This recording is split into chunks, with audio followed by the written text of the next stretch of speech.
ஹரி ஓம். அஹ், எல்லாரையும் நான் நமது பாரதம் நிகழ்ச்சிக்கு எல்லாரையும் வரவேற்கிறேன். இப்போ ஸ்ரீபிரியா மேடம் வந்து ஒரு ப்ரேயர் ஒன்று பாடிட்டு அப்படியே இந்த ப்ரோக்ராம் பத்தி டீட்டெயில்ஸ் ஃபர்தரா சொல்லுவாங்க. गजाननं भूतगणातिसेवितं कपित्त जम्बूफलसारभक्षितम् उमासुतं शोकविनाशकारणं नमामि விக்னேஸ்வர பாத பங்கஜம். எல்லாருக்கும் நமஸ்காரம். நமது பாரதம் தொடர் நிகழ்ச்சியில பாரதம் பார்க்கலாம் திலகம் என்ற தொடர் சொற்பொழிவு கேட்டுன்னு வரோம். இப்போ ஆயுர்வேதத்துல பாரதியர்கள் எவ்வளவு சிறந்து விளங்கினா அப்படின்றத கடந்த சில வாரங்களாக பார்த்து கொண்டு வருகிறோம். இந்த நிகழ்ச்சியே மணியன்ஜியின் நுண்ணறிவு களஞ்சியம்னு தான் பெயர் இந்த நிகழ்ச்சிக்கு. அந்த பெயருக்கு ஏற்றாற் போல நல்ல நுணுக்கங்களா சின்ன சின்ன நுணுக்கமான தகவல்களை ஜி நமக்கு சொல்லின்னு வர்றார். உதாரணமா தேரையர்ன்ற பெயரு அவருக்கு, அந்த சித்தருக்கு தேரையர்ன்ற பெயர் எப்படி வந்தது என்று போன வாரம் பார்த்தோம்.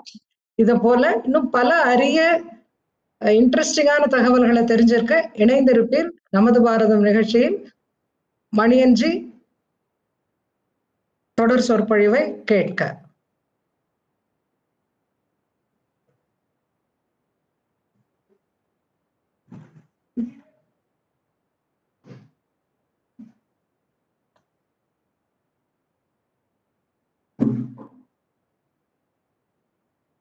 மணியன்ஜி நீங்க சொற்பொழிவு ஆரம்பிக்கலாம் ஜி.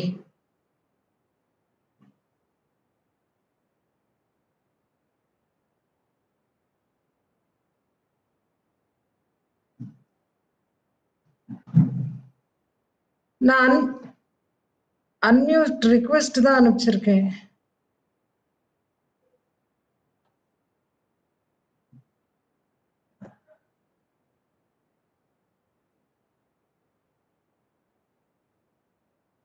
கேக்குதா? இப்ப கேக்குறது. ரைட். பார்வைக்கும் தெரியுது இல்லையா?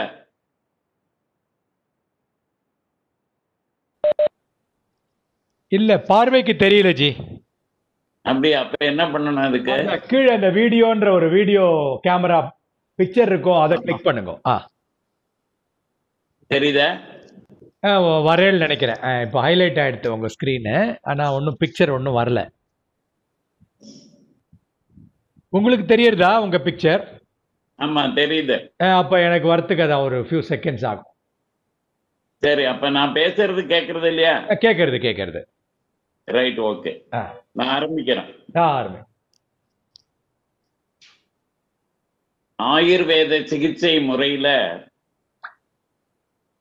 அறுவை சிகிச்சை, சர்ஜரி அது எப்படி இருந்தது என்பதை பற்றி நாம சில தகவல்கள் பரிமாறிக்கொண்டோம். சுசுருதர் என்பவர் தான் இதுல ரொம்ப ஒரு லீடிங் சர்ஜன் என்பதாக அறியப்பட்டவர். அவருடைய காலத்திற்கு பின்னால வாக்பட்டர் என்பவர் அஷ்டாங்க சங்கிரகம் என்ற நூலையும், அதே வாக்பட்டர் என்ற பெயரையுடைய இன்னொருவர், இரண்டாம் வாக்பட்டர் என்பவர் அஷ்டாங்க ஹிருதய சம்ஹிதா என்ற நூலையும் இந்த சர்ஜரி சம்பந்தமாக எழுதியிருக்கிறார். இது முக்கியமான தகவல். இந்த இரண்டு புத்தகங்களுக்குமே, நூல்களுக்குமே 35க்கும் மேற்பட்ட மருத்துவ அறிஞர்கள் விரிவுரை எழுதியிருக்கிறார்கள். அதாவது இந்த பாசிட்டி ஆஃப் ஸ்காலர்ஸ் இந்த மெடிசின்ல அப்படி இருந்ததில்லை, நிறைய பேர் இருந்திருக்கிறார்கள் என்பதற்கான தகவல் அது. போஜ மன்னன், அவரை பற்றி நாம கேள்விப்பட்டிருப்போம். போஜ மன்னன் என்பவன் இந்த போஜராஜா என்ற பெயர்ல காளிதாசனுடைய வரலாற்றிலையும் கூட இடம்பெறுகிற ஒருவர். அவருக்கு தலையில அறுவை சிகிச்சை செய்வதன் பொருட்டு சம்மோகினி என்ற மயக்க பொடியையும், மயக்கம் தெளிய சஞ்சீவினி என்ற மூலிகையையும் பயன்படுத்தி வெற்றிகரமான அறுவை சிகிச்சை நடத்தப்பட்டது. நல்லா கவனிச்சுக்கணும். அதாவது தெரியாமல் இருப்பதற்காக சர்ஜரி செய்கிற பொழுது ஒருவருக்கு இப்பொழுதெல்லாம் மயக்க மருந்து கொடுப்பது என்பது அலோபதியில அது ஒரு 1800க்கு அப்புறம் தான் வந்திருக்கிறது. அதற்கு முன்னதாக அவர்களுக்கே கூட இந்த ஒரு மயக்க நிலைக்கு ஒருவரை கொண்டு போய் அதன் பின்னால் சர்ஜரி செய்வது என்பது தெரிந்திருக்கவில்லை. ஆனால் பாரத தேசத்துல பழங்காலத்தில் இருந்தே இந்த சம்மோகினி என்ற சம்மோகாஸ்திரம் என்பதாகவே இதே மந்திரத்தை பிரயோகம் பண்ணி ஒரு அஸ்திரமே இருந்திருக்கிறது. சம்மோகினி என்பது ஒரு விதமான ஆயுர்வேதத்துல தயாரிக்கப்படக்கூடிய ஒரு பொடி. அதை உபயோகப்படுத்தி அதை மூக்குல உறிஞ்சி செய்தால் ஒருவர் நினைவிழந்து விடுவார். அப்படி நினைவிழக்கக்கூடியவருக்கு உடலில் அறுவை சிகிச்சை செய்கிற போது வலி தெரியாது. இந்த தகவல் கூட போஜ பிரபந்தம் என்ற ஒரு புத்தகத்துல நூல்ல இருக்கிறது. தேரையரை பத்தி நான் ஏற்கனவே சொல்லி இருக்கிறேன். அவர் ஸ்கல் சர்ஜரி, இந்த ஸ்கல் சர்ஜரி என்பது even today it is considered to be a skill and ஒரு ரிஸ்கி ஸ்கில் என்பதாகத்தான் அறியப்படுகிறது. ஆனால் அந்த காலத்திலேயே இதுல இந்த ரிஸ்க் எடுத்து செய்திருக்கிறார்கள் என்பது நமக்கு ஒரு முக்கியமான தகவல்.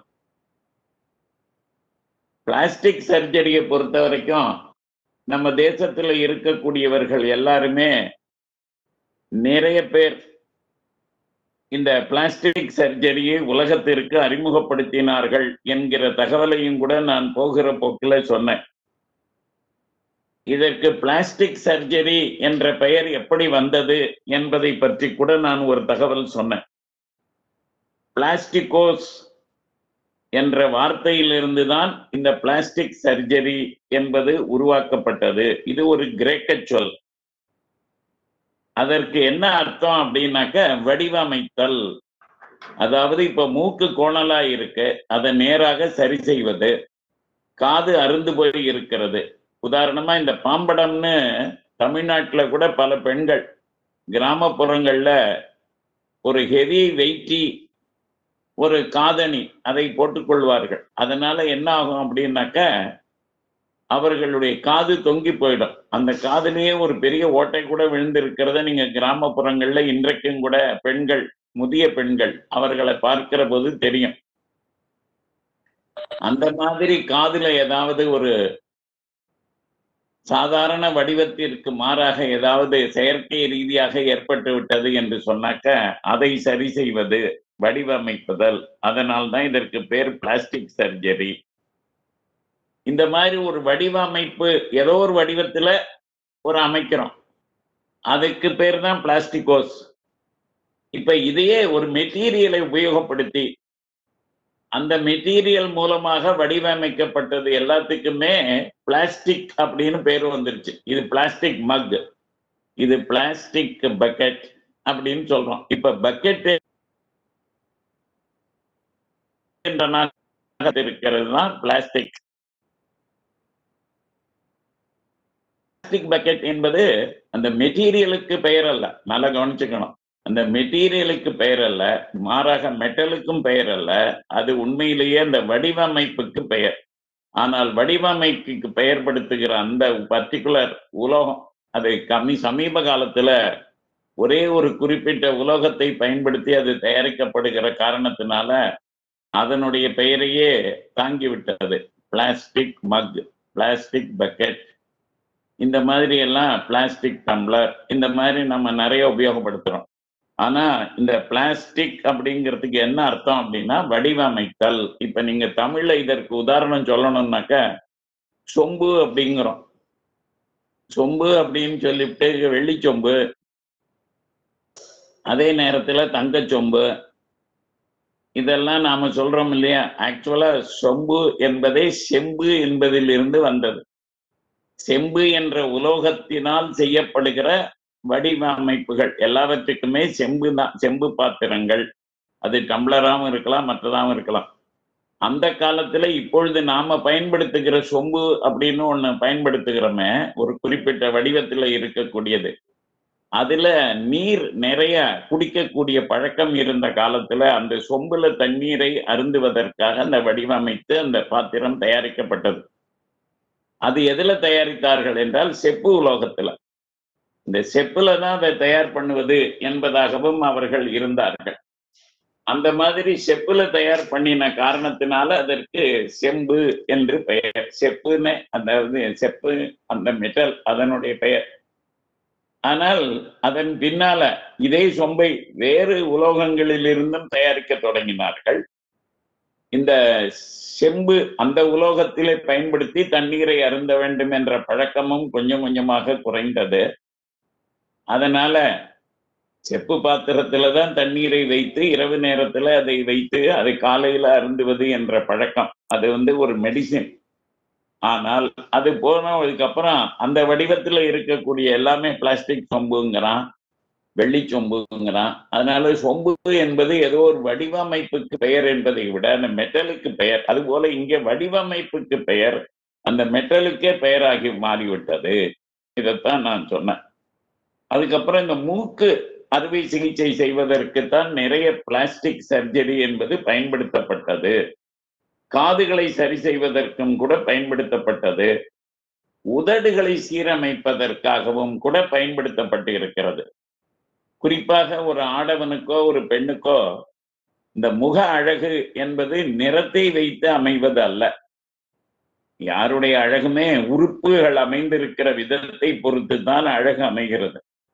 கண்கள் எந்த வடிவத்தில் இருக்க வேண்டுமோ அந்த வடிவத்தில் இருக்கணும். மூக்கு எந்த வடிவத்தில் இருக்கணுமோ அந்த வடிவத்தில் இருக்கணும். உதடு எந்த வடிவத்தில் இருக்கணுமோ அப்படி இருக்கணும். காது அப்படி இருக்கணும். கன்னங்கள் அப்படி இருக்கணும். பற்கள் அப்படி அமைந்திருக்கணும். இதெல்லாம் சேர்ந்துதான் முக அழகு அப்படின்னு நாம சொல்லுவது.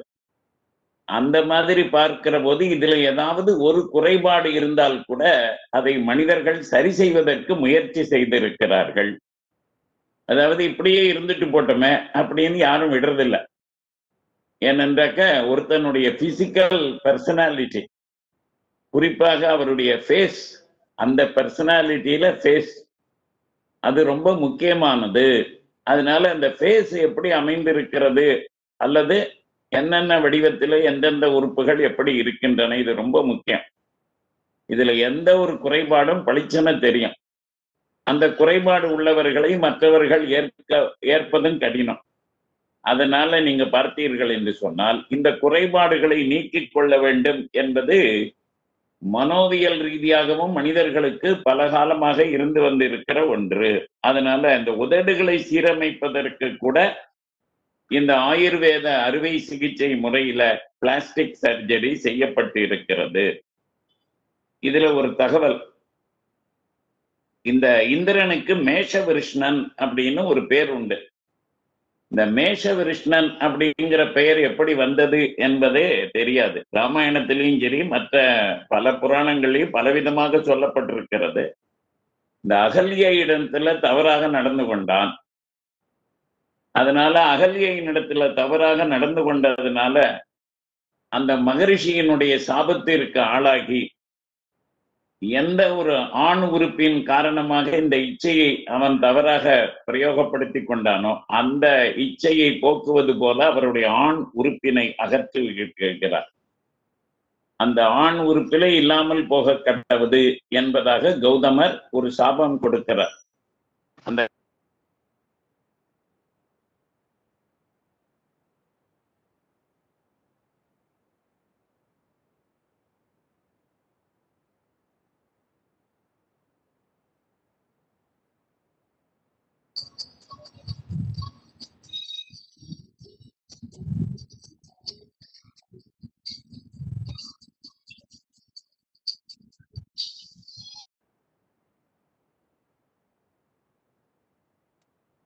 இருந்திருக்கிறது. இது எல்லாமே ரொம்ப காலம் பயன்படுத்தப்பட்டு வந்திருக்கிறது என்பதை நாம புரிந்து கொள்ளணும். செப்டிக் ஆகாமல் தடுக்கிறது சர்ஜரியில ஒரு முக்கியமான விஷயம். அது உண்மையிலேயே நம்மவர்களுக்கு அந்த செப்டிக் ஆகாமல் தடுக்கிற முறை தெரிந்திருந்ததா என்று பார்த்தால் அதுவும் கூட தெரிந்திருந்தது என்பதற்கு பாப்புலராக இருக்கக்கூடிய குலசேகர ஆழ்வாருடைய பாசுரம். அதை பார்த்தாலே நமக்கு புரியும். வாளால் அறுத்து சுடினும் மருத்துவன்பால் வருத்தம் கொள்ளாதது போல் பகவான் எத்தனை சோதித்து கஷ்டப்படுத்தினாலும் அவனிடம் அன்பு இருக்க வேண்டும். வாளால் அறுத்து சுடினும் மருத்துவன்பால், அது மாறாத காதல். மருத்துவன்பால் மாறாத காதல். அந்த ஆசையும் அன்பும் எப்பொழுதும் இருக்கும். அது அவன் நமக்கு ட்ரீட்மெண்ட் கொடுக்கறதுக்காகத்தான் நம்மை கஷ்டப்படுத்துகிறான் என்பது புரிந்து கொள்ள வேண்டும். எப்படி ஒரு சர்ஜன் எப்படி ஒரு ட்ரீட்மெண்ட்டுக்காக அந்த கத்தியை பயன்படுத்தி சர்ஜரி செய்கிறாரோ, அது நமக்கு துன்பத்தை தந்தாலும் கூட நம்பால் இருக்கக்கூடிய அன்பின் காரணமாக நமக்கு ட்ரீட்மெண்ட்டுக்காகத்தான் செய்கிறார். அதுபோல இதுல சுடுவது என்பதுதான் செப்டிக் ஆகாம இருக்கிறதுக்கான அன்றைய மெத்தடாக இருந்திருக்கிறது. அதாவது சர்ஜரி நடந்த ஒரு பாத்துல சுடுதல், வாளால் அறுத்து, அது சர்ஜரி. அதுக்கப்புறம் சுடினும், அது செப்டிக் ஆகாமல் இருக்கக்கூடிய அந்த புண்ணு நெடுநாள் இருக்கும், அது செப்டிக் ஆகாம இருக்கிறதுக்காக, எக்ஸ்டர்னல் கிருமிகள் தாக்காமல் இருப்பதற்காக அது சுடினம். அவர் மேல நமக்கு அன்பு குறையாமல் இருப்பது, கேட்டரைசேஷன் என்று சொல்கிறார்களா, கேட்டரைஸ் பண்றதுன்னு, அதே மாதிரி இதுல இந்த அறுவை சிகிச்சை மருத்துவத்துல நம் நாடு சிறந்து விளங்கியது என்பதற்கு வெளிநாட்டுல இருக்கக்கூடிய பல பேர் சர்டிபிகேட் தந்திருக்கிறார்கள். பலவிதமான சர்டிபிகேட் நமக்கு கிடைச்சிருக்கிறது. அந்த சர்டிபிகேட்ல ஒரு சர்டிபிகேட் என்ன அப்படி என்று பார்த்தாக்க, தலைமுடியை நீளவாக்கில் கூறு போடும் அளவுக்கு சூட்சுமமான கூர்மையான ரண சிகிச்சை ஆயுதங்களை இந்துக்கள் வைத்திருந்தார்கள். இதை சொல்வது யார் அப்படின்னா மிசஸ் மேனிங் என்று சொல்லக்கூடிய ஒரு வெஸ்டர்ன் சர்ஜன். அவர் சொல்லுகிறார், மிசஸ் மேனிங். அவர் என்ன சொல்லுகிறார், ஒரு தலைமுடியை நீளவாக்குல கூறு போடுதல் அப்படின்னா பார்த்துங்க. அதாவது ஒரு முடியை எடுத்து, ஒரு சிங்கிள் முடியை எடுத்து அதை குறுக்கல நிறைய கட் பண்ணலாம். அதை நிறைய துண்டு துண்டா போட்டு 10 துண்டு 20 துண்டு கூட போடலாம். ஆனால் நீளவாக்குல, அதுவே மயிறு இழை, அதாவது மயிறு இழை அப்படின்னு சொன்னாவே அது பார்த்தேன்னாக்க ரொம்ப நுண்மையான ஒரு நீளமான முடி. அதை நீளவாக்குல எப்படி கட் பண்றது? அப்படி நீளவாக்குல கட் பண்ணக்கூடிய ஒரு ஆற்றல் இருந்தது. அந்த திறமையை நாம வைத்திருந்தோம், அந்த திறமையை பெற்றிருந்தோம் என்பதை வெளிநாட்டில் இருக்கக்கூடியவர்களே பாராட்டி இருக்கிறார்கள். இது நாமும் நீங்களும் சொல்றது இல்லை, வெளிநாட்டில இருந்து ஒருத்தர் சொல்லுது. கேட்ராக்ட் ஆபரேஷன் அப்படிங்கிறது இன்றைக்கு ரொம்ப அட்வான்ஸ்டு ஸ்டேஜில் இருக்கு. இன்றைக்கு not even 5 minutes it takes for any cataract operation. ஆனால் ஒரு காலத்துல இந்த ஆபரேஷனுக்கு நிறைய டைம் ஆகும். உலகத்துல மற்ற நாட்டுல இருக்கக்கூடியவர்கள் எல்லோருமே இதை கற்று இதுல தேர்ச்சி பெறுவதற்கு முன்னதாக பாரத நாட்டில் இருக்கக்கூடியவர்கள் கண்புரை அகற்றுதல் அதுல ரொம்ப திறமையானவர்களாக இருந்தார்கள். இந்த கேட்ராக்ட் என்பதை நீங்க பார்த்தீர்கள் என்று சொன்னால் எல்லாருக்கும் கட்டாயம் வரணுங்கிற அவசியம் கிடையாது. இப்ப ஆல்மோஸ்ட் 99% வருது. ஆனால் இந்த 1%ங்கிறது ஒரு காலத்துல 50% கூட இருந்திருக்கு. அதாவது 50% பேருக்கு தான் இந்த கேட்ராக்ட் ஆபரேஷன் பண்ண வேண்டிய அவசியம் வரும், புரை வளர்தல். அப்படியே புரை வளர்ந்தாலும் கூட அதை யாருமே ஒரு பெரிய பொருட்டாக கருதாமல் இருந்த காலமும் இருந்தவர்களும் உண்டு. இப்பவும் இருக்கிறார்கள் சில பேர், ரொம்ப ரேரா. ஆனா இப்பெல்லாம் கட்டாயமா போயிடணும், ஏன்னா நமக்கு கண்ணு ரொம்ப முக்கியமான உறுப்பு, அது பார்வையை மறைக்கிறது என்று சொன்னாக்க நம்ம வயதாக வயதாக அதுக்கு அவசியம் இருக்கிறதுன்னு கேட்ராக்ட் ஆபரேஷன். இப்ப அது கொஞ்சம் கொஞ்சமா குறைஞ்சா 55, 60 அந்த வயசுலயே கூட கேட்ராக்ட் ஆபரேஷன் செய்து கொள்கிறவர்கள் இருக்கிறார்கள். இதை பற்றிய தகவல் நம்முடைய சிகிச்சை முறை நூல்கள்ல இருக்கு. கருச்சிதைவு, அதாவது அபார்ஷன் கேசஸ், இது காலங்காலமா எப்பெல்லாம் பிறப்பு இருந்ததோ அதுல இருந்தே இருந்திருக்கும், இதுவும் தெரியுது. ஆனால் அந்த துறையிலும் கூட நம்மவர்கள் ரொம்ப நுண்மையான கருவிகளை பயன்படுத்தி இந்த கருச்சிதைவு செய்தார்கள். கருச்சிதைவுனா அபார்ஷன் இன் எக்ஸ்ட்ரீம்லி ரொம்ப ரேர் கேசஸ் அந்த மாதிரி. அதனால சுசுருத சல்லிய தந்திரம், சுசுருத சம்ஹிதா, இதுல குறிப்பிடப்பட்டு இருக்கக்கூடிய 127 நுண்ணிய கருவிகளை பற்றி எல்பின்ஸ்டோன் என்பவர் சொல்லி இருக்கிறார். இப்ப நம்மிடத்துல 127 வெரி வெரி நுணுக்கமான கருவிகள், அறுவை கருவி சிகிச்சைக்கான பயன்படுத்துகிற கருவிகள் இருந்தன என்பது அதுல தெரிகிறது.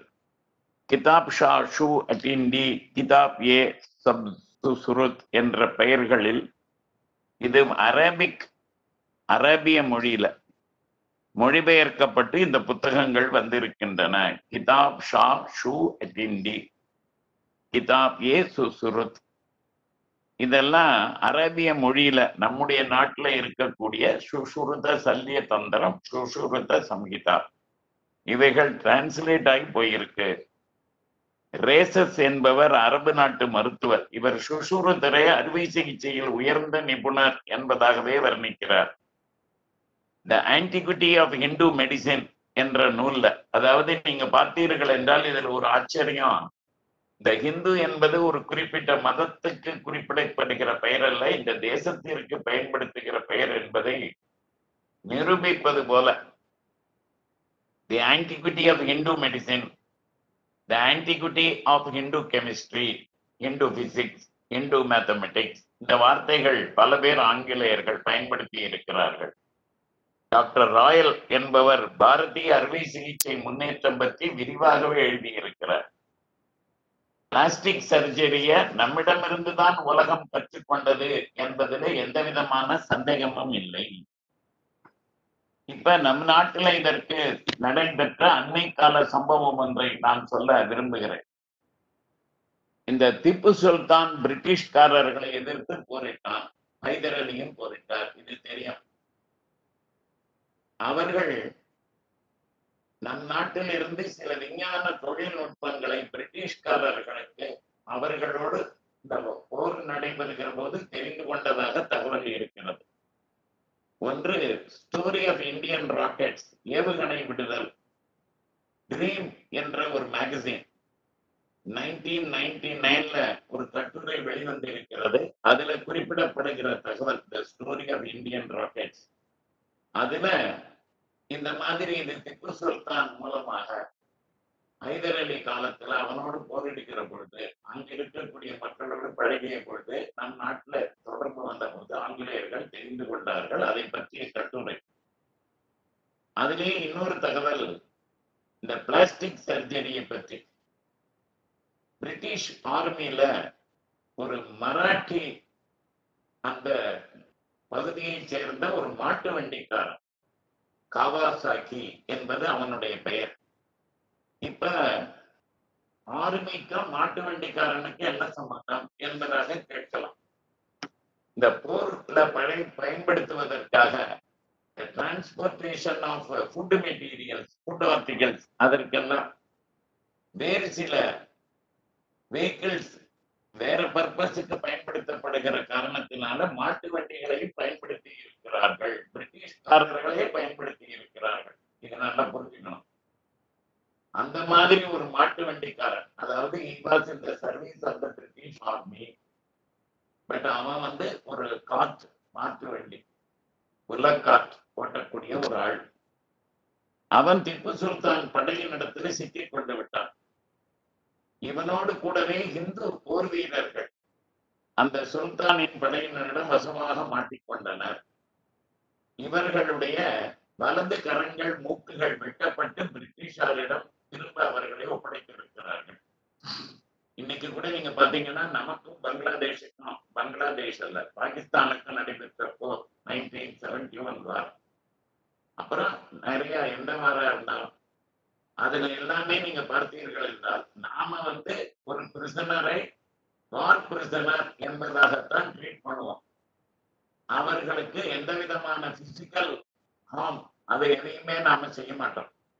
ஆனால் முஸ்லிம்களுடைய மனோபாவம் எப்படின்னாக்க, தன்னிடத்துல வசமாக சிக்கிக் கொண்டிருக்கக்கூடிய வேற்று நாட்டு படையை சேர்ந்த ஒருவனை அவனுடைய ஆண் உறுப்பை வெட்டுவது, அவனுடைய மூக்கை அறிவது, அவனுடைய கைகளை துண்டிப்பது, இப்படியாக பணத்தை கூட அதாவது அவன் இறந்து விழுந்த பின்னால் கூட அவனுடைய ஆணுரத்தை வெட்டி 1971 வாரில் ஏராளமான நம்முடைய போர் வீரர்களுடைய உடலங்கள் நம்மிடத்திலே திரும்ப பாகிஸ்தான் பிரிவினையின் போது கூட ஒரு ட்ரெயின் ஃபுல்லாவே எல்லாரையும் வெட்டி கண்டனமாக போட்டு அந்த வண்டி புகை வண்டி முழுக்க நிரப்பி எல்லா வகுப்புகளிலும் நிரப்பி அந்த லாக்டு அந்த டோரோட அந்த ட்ரெயின் மட்டுமே நம்முடைய பகுதிக்கு வந்திருக்கிறது. திறந்து பார்த்தவர்களுக்கு அதிர்ச்சி. ஆனால் மனிதாபிமானம் என்பது லெவலேஷன் கூட இல்லாத காரணத்தினால இஸ்லாமியர்கள் எல்லா காலத்திலும் இதை செய்து வந்திருக்கிறார்கள் என்பதையும் கூட உங்களுக்கு ஒரு போனஸ் தகவலாக இந்த இடத்துல நான் சொல்ல விரும்புகிறேன்.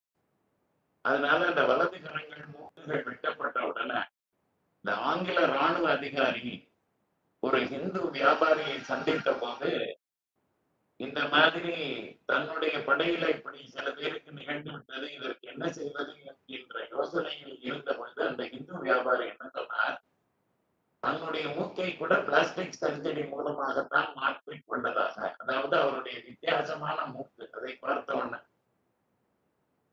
அவருக்கு எப்படி அப்படி வித்தியாசமான மூக்கு வைத்திருக்கு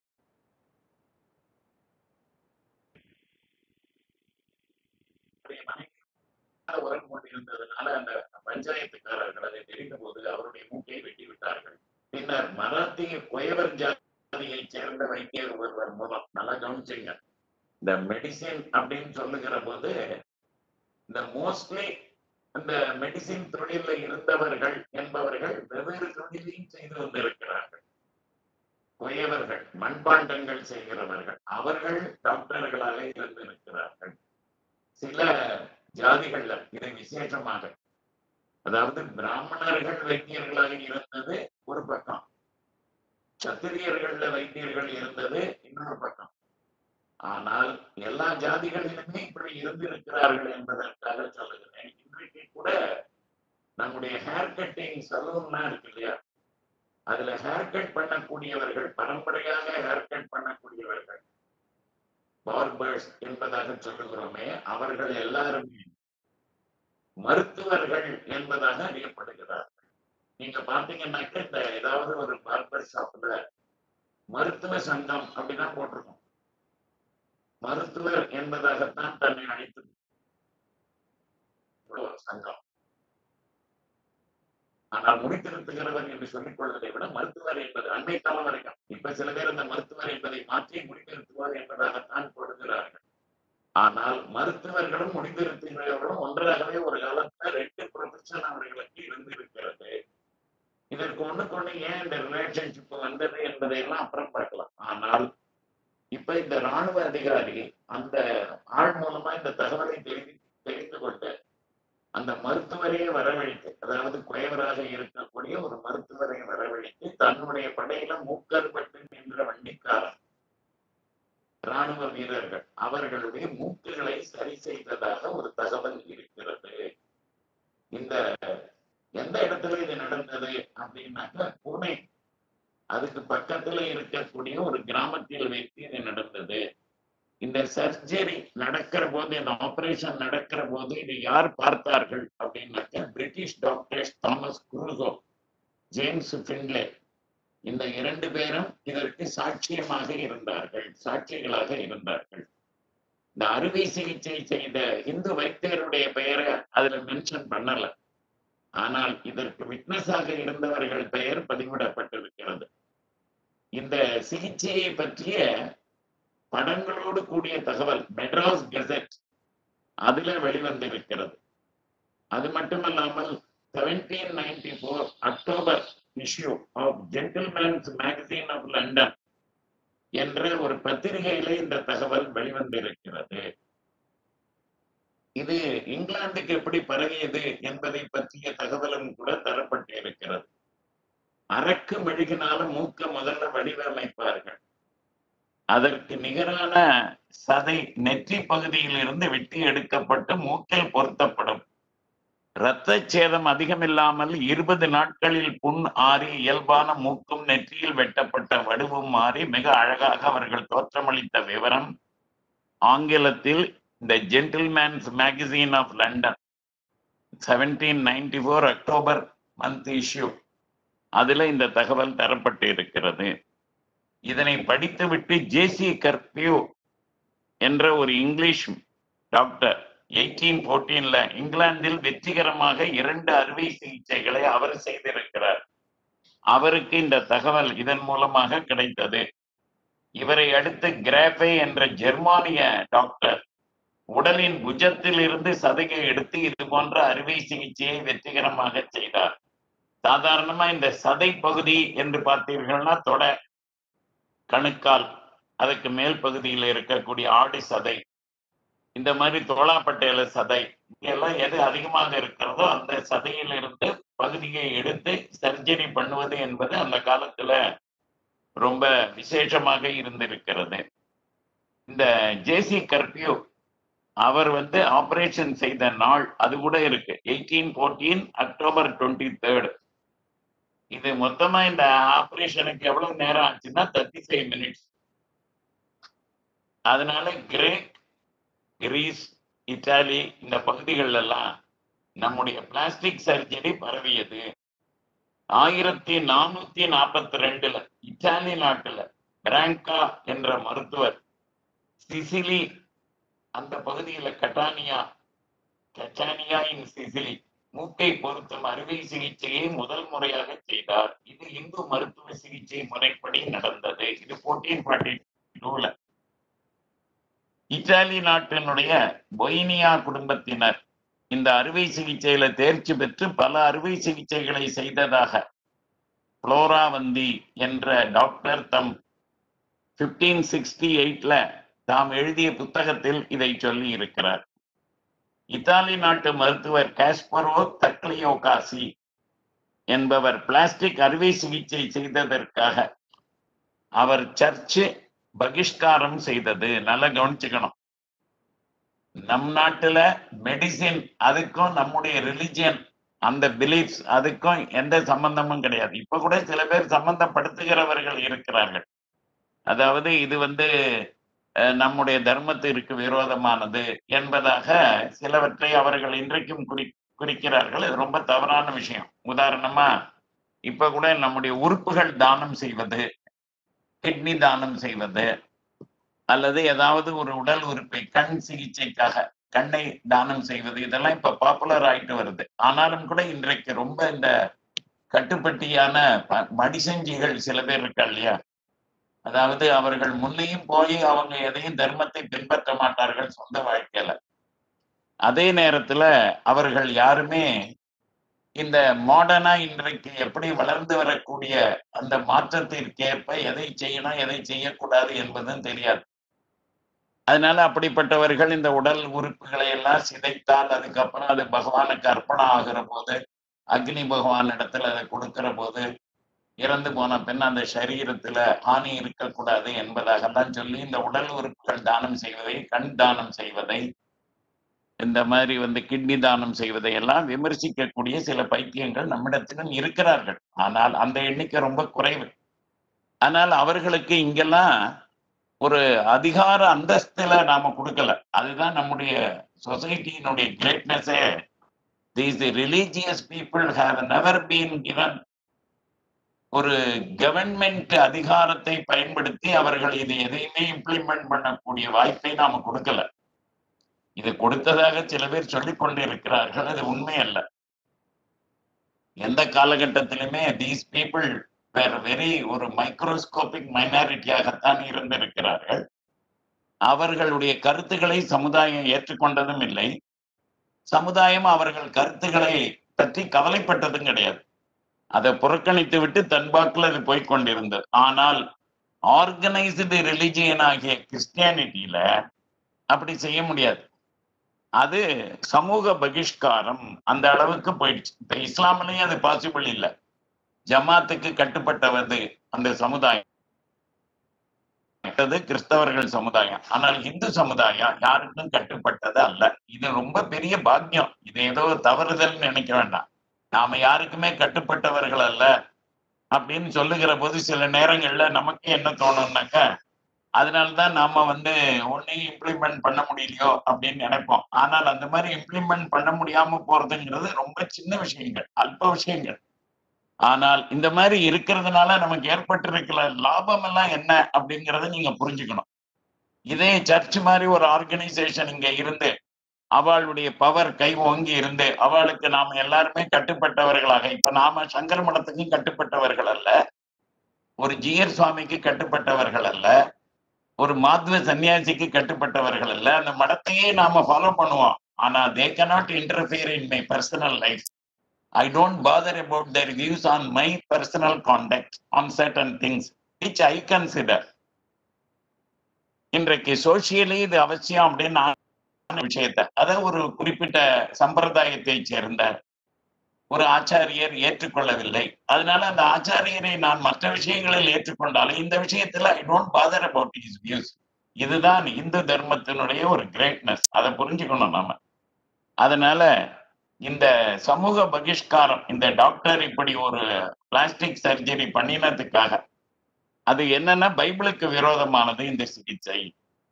அதனால அவரை சமூக பகிஷ்காரம் செய்தது போதாது என்று அவர் இறந்து பல ஆண்டுகளுக்கு பின்னால அவரது கல்லறையில இருந்து இற்று போன பிணத்தை தோண்டி எடுத்து வெளியே எரிந்து தங்கள் ஆத்திரத்தை தீர்த்து கொண்டனர் கிறிஸ்தவ பாதிரிகள்.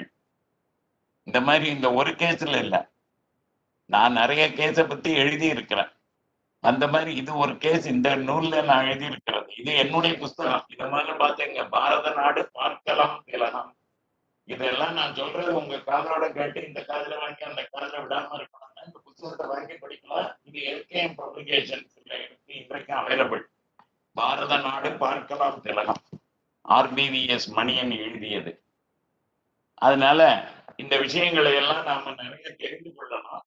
இதற்கு மேற்கொண்டும் கூட பல தகவல்கள் பாக்தாதுல ஜவஹர்லால் நேரு தன்னுடைய டிஸ்கவரி ஆஃப் இந்தியாவில் என்ன தகவல் பதிவு செய்திருக்கிறார் என்பதை பற்றி, அம்மை குத்துவது பற்றி, பிளேக் தடுப்பை பற்றி, இதெல்லாம் நாம என்னெல்லாம் செஞ்சு கண்டுபிடிச்சு இருக்கிறோம் என்பதை அடுத்த முறை நாம சந்திக்கிற போது பார்ப்போம். வாழ்வு.